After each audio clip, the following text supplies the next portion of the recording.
Manchester United's plans for 2026 are now clear, and while January doesn't seem super busy, but we might be doing something and we will get into that. The summer, Manchester United keeps saying is going to be busy, and of course, believe it when I see it. I feel like we've had some busiest summers lately, but I feel like we've always missed out on that one key position. Like last summer, it would have been perfect if we just got a good midfielder in. Do you know what I mean? But Manchester United are looking to do a lot of business in the summer. We're talking potentially 4 midfielders, a left winger, maybe even a left back. David Ornstein, Ben Jacobs, among journalists, giving updates on Manchester United's summer plans. We will then get into news and stories on who those targets could be. Could any of them be done in January? How the Michael Carrick manager situation is going to affect this? Could Michael Carrick get the long-term job? Kobbie Mainoo getting a new contract? What is happening at left back in the summer?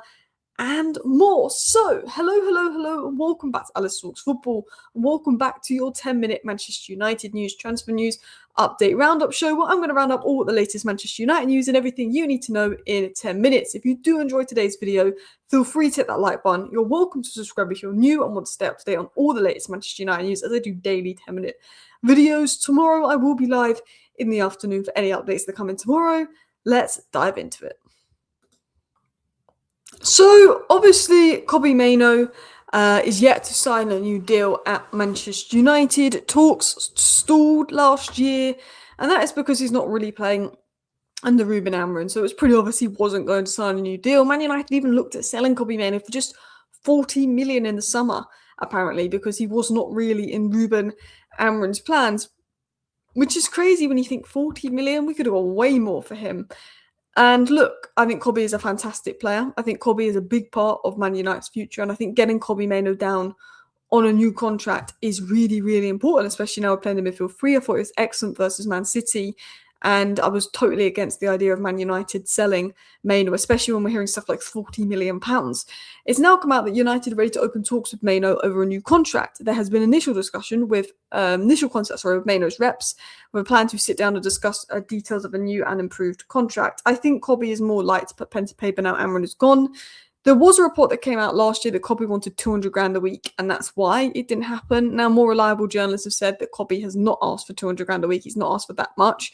Man United want to put him on higher wages, and the wages potentially build up every season as he gets older, and it will be closer to many of his teammates. But apparently it's not as much as 200 grand a week, and that Kobbie did not ask for that much, according to more credible sources. Romano then confirms that United remain keen on extending Mainoo's contract. The club sees this as one of the priorities, especially with Casemiro leaving at the end of the season. We also know that Ugarte is very likely to go as well. Bruno could even go. So we might not have any midfielders other than Kobbie, and they intend to show their confidence in him. Talks continue. So that was said by Romano. What's happening in 2026? I think Mainoo will sign a new deal now Amorim's gone. Casemiro, we know, is leaving. I think Ugarte will go. Hopefully Bruno stays. Please, Bruno, stay. And we focus on our big midfield rebuild. And I do think there's some business we could do in January to speed that up. So let's talk about what Man United want to do. Solly is very credible in the Man United space and gets lots of good information, and he has come out and said this. Internal talks took place this week with hierarchy recruitment. Manchester United looking at strengthening, likely in the summer, with 2 midfielders plus a left winger being discussed. It is dependent on manager and UCL football, but names are being assessed. Vivo is in advanced talks. So ultimately, what we can do will depend on the manager and on Champions League football, but we're going to have a list of targets and options. So our targets will be, this is the budget if we don't get Champions League football. That is the budget if we do get Champions League football. This is who we want. This is who we're going to go for. This is the budgeting for that. And obviously, the manager that will come in will have a look at that and go, I like that target more than that target. You know, one manager might prefer Anderson to Baleba, another manager might prefer Baleba to Anderson, for example. But United are drawing up their targets, and they want 2 big midfield signings, and maybe some small ones along the way, and a left winger seem to be the priority. We're going to talk about who that could be in a second. But United could sign up to 4 midfielders. Realistically, we're going to need 5 midfield options next season. And if Bruno, Casemiro, and Ugarte go, we're going to need 4 midfielders to cover that. Let's be honest, a Bruno replacement, Mount's cover for that player. We've got Mainoo, we've got a first choice number 6, a backup number 6, and someone to rotate with Mainoo. We're probably going to need 4 midfielders if Bruno Casemiro Ugarte goes. It was said by Simon Jones and Nathan Salt, who are good journalists, that a major midfield overhaul could see as many as 4 new faces come this summer, with Anderson and Baleba Man United's top targets. I assume it'll be 2 big midfield signings to replace Casemiro and Ugarte. I think that would be maybe someone like Anderson and Wharton, if United can do that. Then I think there'll be another smaller option for depth, as now we are playing with a midfield 3. So maybe that's a Joel Gomez, who'd be back up to Anderson. So I think Man United's ideal situation is Bruno stays, Kobbie stays, Elliot Anderson comes in, and we have an Anderson, Kobbie, Bruno midfield 3. And then there's another big midfielder that comes in to compete with Kobbie, like a Wharton. And then if something happens to Anderson, we've got someone like a Joel Gomez or a James Garner that can come in for Anderson. Hopefully we're in Europe so we can rotate more and they would get a lot of minutes. I think that's the plan. I think a 4th is if Bruno goes. I think if Bruno goes, that really impacts our budget, because we'll get 56 million for Bruno, but we're going to need to spend 100 million to even get someone that can do half of what Bruno can do. But I think it is, for me, it is 2 big midfield signings, a smaller one like a Joel Gomez, a James Garner, who are available in January. And I cannot believe that United aren't looking to get a Joel Gomez or a James Garner in the January window, because that could help us in the summer when we go for the bigger midfield options. I can't believe we're not even looking at that to back up Casemiro to the end of the season. But if Bruno goes, I think the problem is we don't know if Bruno's going to stay or go. I think Bruno stays if we get Champions League football. I think if we have a bad season and don't get European football, I think Bruno is gone. I hope Bruno retires at Man United, but he might want to win a major trophy. He deserves to win a major trophy.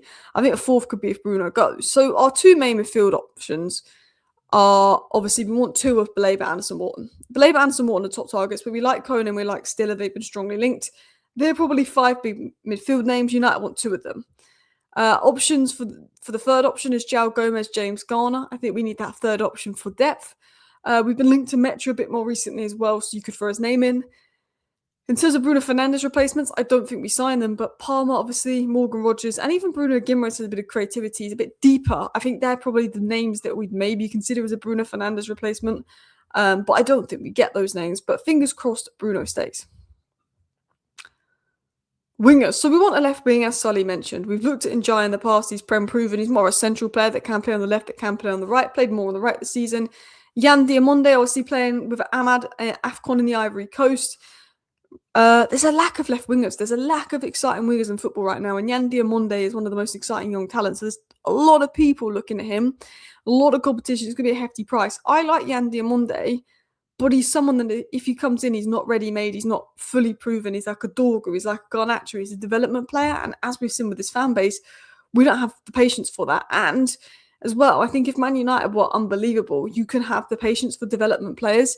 I think when we desperately need a left wing that's going to hit the ground running, there is questions over Diamonde. I like Diamonde. I'd be happy if we signed him, but you've got to remember he's so young, he's so raw, and the possibility of Rashford coming back. I don't think Marcus Rashford comes back. I think his head's in Barcelona. I think he'll go to Barcelona. I think Njai we could look at, but there could be competition from other clubs.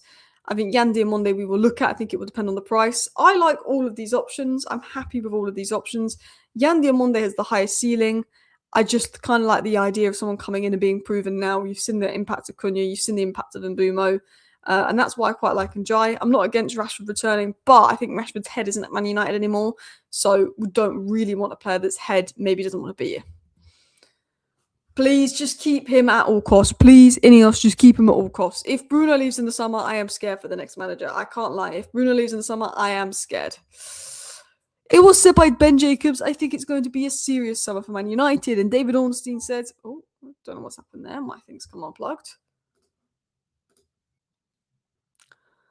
I do think it's potentially a heavy summer coming from Manchester United in terms of recruitment.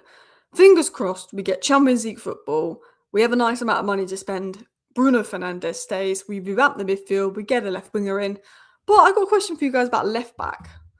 Shaw is getting on, and I know he stayed fit this season, and I think that's one of the best things Amarin's done is managing injured players well to stop reoccurring injuries. Dorgu's Raw, he plays in a back four for Denmark as well. There, we've not really seen him in a back four for Man United, so we don't know how good he's going to be. If he could potentially turn into a winger, we don't know what's going to happen with Dorgu. Amos is doing very well in the Championship, but we saw with Alvaro, had a very good loan in the Championship. Ten Hag thought he wasn't ready to play. Went to Benfica for a year and a half, developed, turned into a really good left back. Maybe Harry Amas is ready next season, but I'd rather give Harry Amas a Premier League loan, give him 1 more year on loan after this year to develop him. And Diego Leon, of course, is very raw. He hasn't gone out on loan. So I think we probably need a left back, but it's hard to judge because we've got a lot of good talents at left back. A lot of people have been saying, could Carrick become permanent manager of Manchester United? And I think it's a bit early for that conversation. I think any conversations about Carrick getting the job on a permanent should be saved till April. He couldn't have done a better job versus City, but that is one game. Any conversations about being a permanent, I think we should save till April, but then we can have the conversation. I think at the end of the season, if Carrick does really well, you still interview other managers, but you also interview Carrick before making a decision. David Ornstein was asked about this, and he said he could see Carrick being in the mix for the permanent job, but that doesn't mean he will get it. I don't think the club, have to be firm by saying no. We're going for external appointment. I think United don't want to rush in and give the contract to Carrick like we did to Ollie in the past. I think they're going to wait until the end of the season, assess it, see how Carrick does. But I think if a Glasner wants the job and Michael Carrick's done well, you give it to Carrick. But if an Ancelotti comes in and a Tuchel comes in and says, I want the job and Carrick's done well, that's when you seriously got to go, well, do you know what I mean? There is talk of Roma going in for Xerxes. If any move's going to happen in January, it would be Xerxes to Roma. United could make a late move for a midfielder, but less likely now. That is your 11-minute roundup. Thank you for watching. Bye.